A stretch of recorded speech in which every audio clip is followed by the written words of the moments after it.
నమస్తే, welcome to Leo. RK రోజా మాట్లాడుతూ 9 నెలలు గడవక ముందే 9 సంవత్సరాలు అంటూ మాట్లాడుతుంది. ఇది ఒక విషయం అయితే పొన్నవల్ సుధాకర్ ఏడ్చేంత పరిస్థితికి వచ్చేసాడు.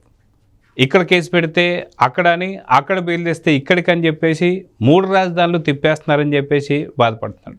అయితే ఇవన్నీ చూడలేక అతి తొందరలో పొన్నవల్ సుధాకర్ రెడ్డి కూడా రాజీనామా చేయబోతున్నాడా, మొత్తానికి జగన్కి షాక్ ఇవ్వబోతున్నాడా, ఏం మాట్లాడుతుందో అర్థం కాకుండా మాట్లాడేటువంటి ఆర్కే రోజా కూడా మతి భ్రమించిందా? సో దీన్ని ఎలా చూడాలి? అదే దీని గురించి మనతో మాట్లాడడానికి పొలిటికల్ శ్రీలీల గారు ఉన్నారు, వారిని అడిగి తెలుసుకుందాం. నమస్తే. నమస్తే. పొన్నవల్ సుధాకర్ రెడ్డి తనని లాయర్ కింద పెట్టుకోవడం కావచ్చు, గతంలో తన లేని పోస్టును కూడా ఏదైతే అడ్వకేట్ అడిషనల్ జనరల్ ఏఐజీ ఏదైతే వచ్చారో ఆ పొజిషన్ తన కోసం సపరేట్గా క్రియేట్ చేశాడు జగన్. అంటే దీన్ని బట్టి పొన్నవల్ సుధాకర్ రెడ్డిపై ఎంతటి అభిమానంతో ఉన్నాడు జగన్ అనేది అర్థమైంది. అయితే ఇప్పుడు ప్రతి ఒక్క కేసు పొన్నవల్కి చెప్తానని చెప్పి మనం చూసాం. నిన్నగాక మొన్న జరిగినటువంటి ఒక పోసాని కృష్ణమల్లి వాళ్ళ వైఫ్తో మాట్లాడుతూ నేను సుధాకర్తో చెప్పాను, సుధాకర్ అన్నీ చూసుకుంటాడని చెప్పేసి మాట్లాడాడు. సో అటుపక్క రాజంపేట కావచ్చు, అక్కడే ఉన్నందుకు అటుపక్క గోరంట్ల మాధవ్ కేసు రావడం కావచ్చు, ఇటుపక్క వల్లభనేని వంశీ సంబంధించి కావచ్చు, అంటే వైసీపీకి సంబంధించినటువంటి ఒక కేసులన్నీ కూడా పొన్నవల్ సుధాకర్ రెడ్డి చూసుకుంటూనే నిన్న దాదాపు ఏడ్చేంత పరిస్థితికి అయిపోయాడు. ఒక బెయిల్ తీసుకొస్తుంటే మరొక కేసు తీసుకొస్తుంటే మరో బెయిల్. సో మొత్తం 3 రాజధానులు నన్ను తిప్పేస్తున్నారని చెప్పి ఏడుస్తున్నారు. ఇలాంటి పరిస్థితుల్లో ఒకవేళ పొన్నవాళ్ళు అదిగాక మతి భ్రమించినటువంటి ఒక ఆర్కే రోజా గారు 9 నెలలు కాకముందే 9 సంవత్సరాలు అనడం కావచ్చు.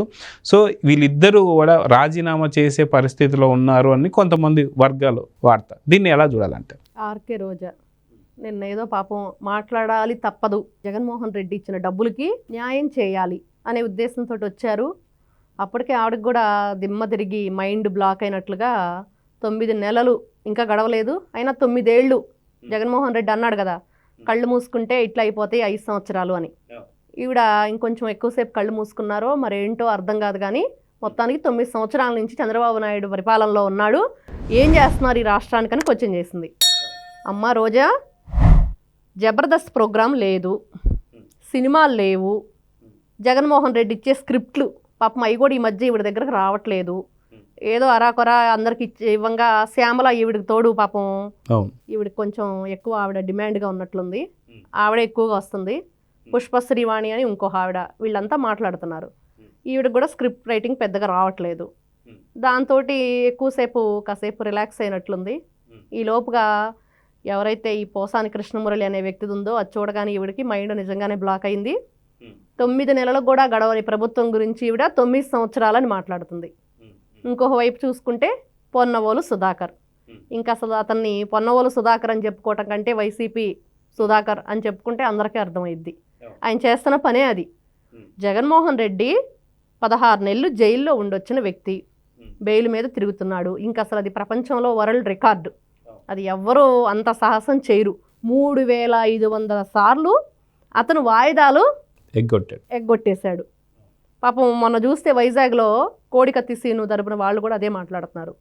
ఈసారి కనుక మార్చి 24వ తారీఖున వెళ్ళవలసి ఉంది జగన్మోహన్ రెడ్డి, లేకపోతే కేసుని వెనక్కి తీసేసుకో, విత్డ్రా చేసుకో అని గట్టిగా వాళ్ళు వార్నింగ్ ఇవ్వటం జరిగింది.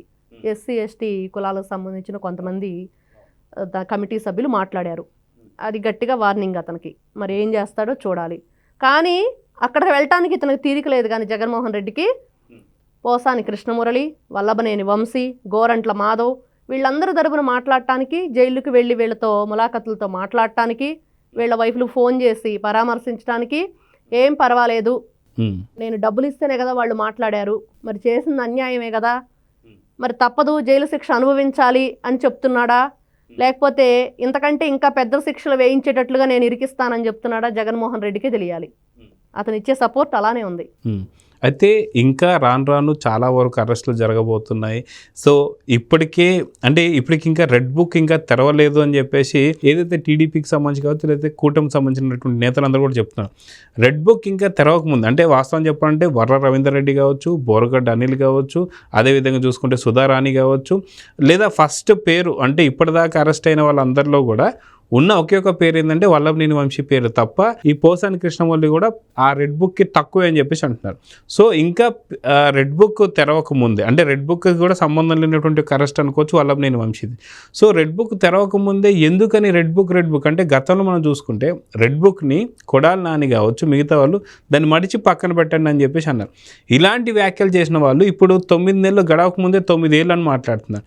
సో నిజంగా రేపు పొద్దున్న రెడ్ బుక్ తెరిస్తే ఏంటి పరిస్థితి అంటే ఏం చెప్తారు? ఇక్కడ ఒక విషయం అండి, ఆర్జీవి అతను కూడా ఇట్లాంటి సినిమాలు తీసి జగన్మోహన్ రెడ్డి ఏది చెప్తే అది చేసి అతను కూడా కేసులోనే ఉన్నాడు.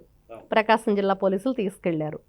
ఇప్పుడు చూస్తే వల్లభనేని వంశీ అతనికి జ్ఞానోదయానికి కొంచెం టైం పట్టిద్దని చెప్పేసి ఒక పోలీస్ ఆఫీసరు గట్టిగా ఒక దెబ్బ వేయగానే జ్ఞానదంతం ఊడి చేతిలో పడింది, జ్ఞానోదయం అయింది. సజ్జల రామకృష్ణారెడ్డి, సజ్జల భార్గవరెడ్డి వీళ్ళిద్దరూ స్క్రిప్ట్ రైటర్స్ అని చెప్పేశాడు. ఇంకా మనం ఏదైతే మన నారా లోకేష్ గారు యువగళం పాదయాత్ర టైంలో ఎన్నో ఇబ్బందులు, ఎంతోమంది రాష్ట్రంలో ఎన్ని విధాలుగా 2019 నుంచి 24 వరకు జగన్మోహన్ రెడ్డి పరిపాలన ఎంత రాక్షసంగా జరిగింది, రాష్ట్రంలో ఎన్ని విధాలుగా ఇబ్బంది పెట్టారు, ఎంతమందిని దోచుకున్నారు, ఎంతమంది ప్రాణాలను బలి తీసుకున్నారు, వాటన్నిటికీ ఇప్పుడు వీళ్ళు మాట్లాడారు. మతిమరుప పేర్లు మేము ఇస్తాం, ఇవ్వండి ఇప్పుడు వచ్చి పేర్లు, ఇప్పుడు ఇవ్వండి పేర్లు. మరి ఆయనకు మతిమరుపు ఉందో లేదో తర్వాత సంగతి, ఆయన గుర్తుపెట్టుకుంటాడో లేదో అది కూడా తర్వాత సంగతి. రెడ్ బుక్ అనగానే వీళ్ళకెందుకు గజగజ వణికిపోతున్నారు అని అంటే వాళ్ళకి తెలుసు వాళ్ళు ఏం చేశారు. వాళ్ళు చాలా ఎక్స్పెక్టేషన్స్ పెట్టుకున్నారు జగన్మోహన్ రెడ్డి మీద. అబ్బో వీరుడు సూర్యుడు జనాలందరికీ కూడా. నిన్న పుష్పశ్రీ అనే ఆవిడ కూడా ఒకటి మాట్లాడుతుంది, ఏమని సంక్షేమ పథకాల గురించి.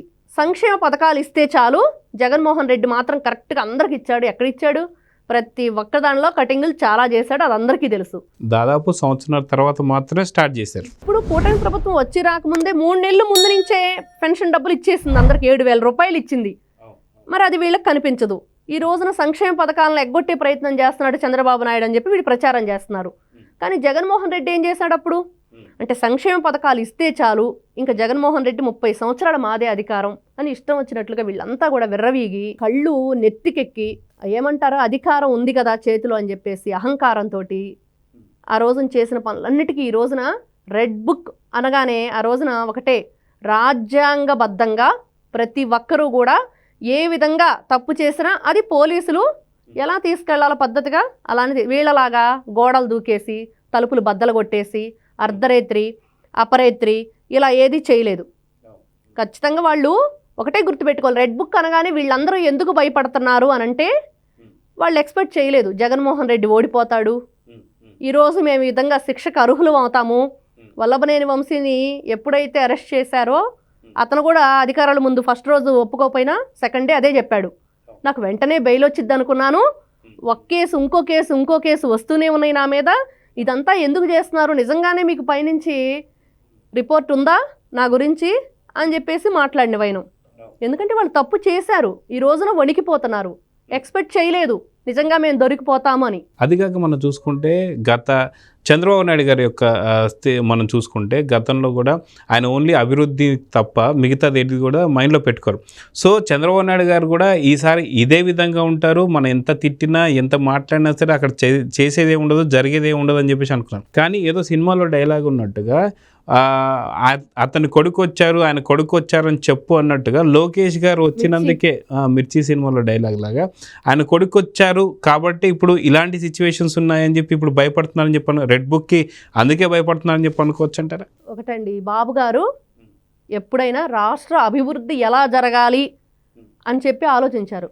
కానీ లోకేష్ బాబు గారు ఏం ఆలోచిస్తున్నారంటే రాష్ట్రం యొక్క అభివృద్ధి ఎంత ముఖ్యమో ఆ రాష్ట్రానికి అభివృద్ధి ఎవరి కోసం చేస్తున్నాం, రాష్ట్ర ప్రజల కోసం చేస్తున్నాం. ఆ రాష్ట్ర ప్రజల సంక్షేమం వాళ్ళ యొక్క సుఖశాంతులతో ఉండాలి, వాళ్ళు ఏ విధంగా హ్యాపీగా ఉంటారు.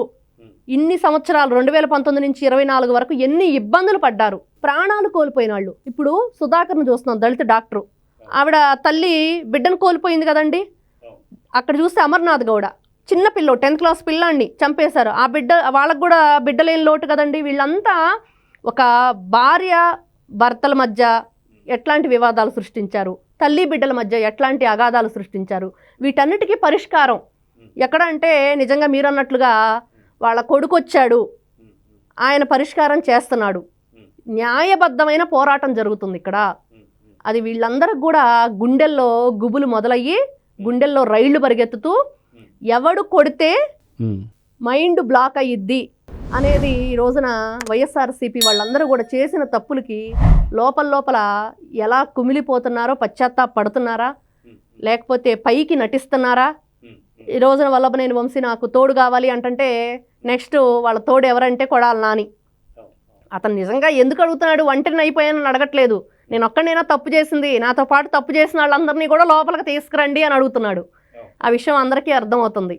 అయితే మనం చూసుకుంటే కౌన్సిల్లో కూడా ఏదైతే నారా లోకేష్ గారు మార్క్ మై వర్డ్స్ అని చెప్పేసి అంటూ ఇంకా అరెస్ట్లు ఉండబోతున్నాయి, ఇప్పటికి ఇంకా ఏమీ జరగలేదు, ఓన్లీ ఈ కూటమి వచ్చిన తర్వాత జరిగిన తప్పులకు మాత్రమే కేసులు పడుతున్నాయి, ఇక పైన మాత్రం ఖచ్చితంగా ఉండబోతుందని చెప్పేసి అయితే చాలా స్పష్టంగా చెప్పారు. సో వైసీపీ నేతల్లో ఈ మాటలు విన్న తర్వాత భయం కలిగే వీళ్ళు ఏం మాట్లాడుతున్నారో అర్థం కావట్లేదని చెప్పి అనుకోవచ్చు అంటారా? మొన్న శివరాత్రి రోజు పోసాని కృష్ణమురళి ఆంధ్ర రాష్ట్ర ప్రజలు అద్భుతంగా మహాశివరాత్రి వేడుకలు చేసుకున్నారు. రాబోతుంది శ్రీరామనవమి, ఉగాది ఖచ్చితంగా ఉందంట. అది మాత్రం ప్రతి ఒక్కరూ కూడా ఇది జరగబోతుంది, వీళ్ళు అరెస్ట్ అవ్వబోతున్నారు. కొత్త సంవత్సరం తెలుగు ప్రజలందరికీ కూడా మనం ఎంతో ఆనందంగా ఒక కొత్తదనాన్ని కోరుకుంటాం. రాష్ట్రంలో అభివృద్ధి దగ్గర నుంచి ప్రతి ఒక్క తెలుగువాడి కళ్ళల్లో ఆనందం, అభివృద్ధి ఒక ఆనందం, సంక్షేమ పథకాలు ఒక ఆనందం అయితే వాళ్ళు పడిన హింసకి ఎంతమంది రాక్షసులు వీళ్ళని హింస పెట్టి రాక్షసానందం పొందారో ఆ రాక్షస వధ జరిగితే ప్రజలందరూ కూడా ఒక పండక్కి, ప్రతి ఒక్క పండక్కి ఒక కథ మనకు ఉండిద్ది. ఒక రాక్షసుని సంహారం చేస్తే దానికి ప్రజలందరూ కూడా ఎంతో హ్యాపీ ఫీల్ అయ్యి ఆనందోత్సాహాలతోటి ఆ పండగను జరుపుకుంటారని. ఈ రోజున ఈ వైఎస్ఆర్సీపీ పార్టీ వాళ్ళందరూ ఏదైతే ఒకప్పుడు రాక్షసానందం పొందారో ఈ రాక్షసందరికి కూడా ఈ రోజున శిక్ష అనుభవిస్తున్నారు.